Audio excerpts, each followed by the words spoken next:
ফের চিকিৎসক পলি সমাদ্দারকে তলব সিবিআইয়ের। আরজি করের মেডিকেল অফিসার পলি সমাদ্দার, তাকে আবার তলব করা হলো, সিবিআই তলব করলো। এর আগে তলব করেছিল সিবিআই। কি জানতে চায় সিবিআই? কারণ এই মেডিকেল অফিসারই ডেথ সার্টিফিকেটে সম্ভবত সই করেছিলেন, তাই তো অনুপ? তাহলে এবার কি জানতে চাইছেন সিবিআই আধিকারিকরা?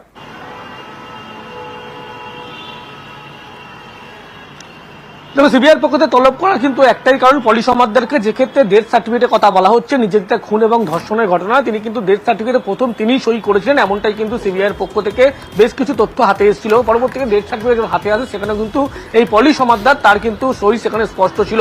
এবং এই ডেথ সার্টিফিকেট দেওয়ার ক্ষেত্রে তাকে কোনোভাবে কোনো রকম তিনি কি হিসাবে ডেথ সার্টিফিকেট যেমন দিয়েছিলেন কিনা, কোনোভাবে প্রভাব খাটানো হয়েছিল কিনা, তিনি সই যখন করেছিলেন সেক্ষেত্রে কেউ কোনো মন্তব্য করতে তাকে প্রভাব খাটানো হয়েছিল কিনা এই ডেথে উল্লেখ করার জন্য, এই সমস্ত কিছু জানার জন্যই কিন্তু গতকাল যেমন তাকে জিজ্ঞাসাবাদ করার তলব করা হয়েছিল, গতকালকে পর আজকেও সিজিও কমপ্লেক্সের সিবিআই দপ্তর সেখানে তলব করা হচ্ছে। এবং ইতিমধ্যেই তাকে জিজ্ঞাসাবাদ চালানো হচ্ছে। তার কারণ একেবারে সেদিন কিছু সইয়ের ঘটনা, সেই ঘটনায় কিন্তু একেবারে পলি সমাদ্দার তিনি যে একেবারে ডেথ সার্টিফিকেটে সই করছেন সেই বিষয়ে কিন্তু তাকে জিজ্ঞাসাবাদ করা হচ্ছে। বেশ, সন্দীপ ঘোষের বিরুদ্ধে দুর্নীতির তদন্ত করছে সিবিআই এবং ইডি। আজকে ইডির হানা বিভিন্ন জায়গায়, দেখাবো একটা ছোট্ট ব্রেকের পর।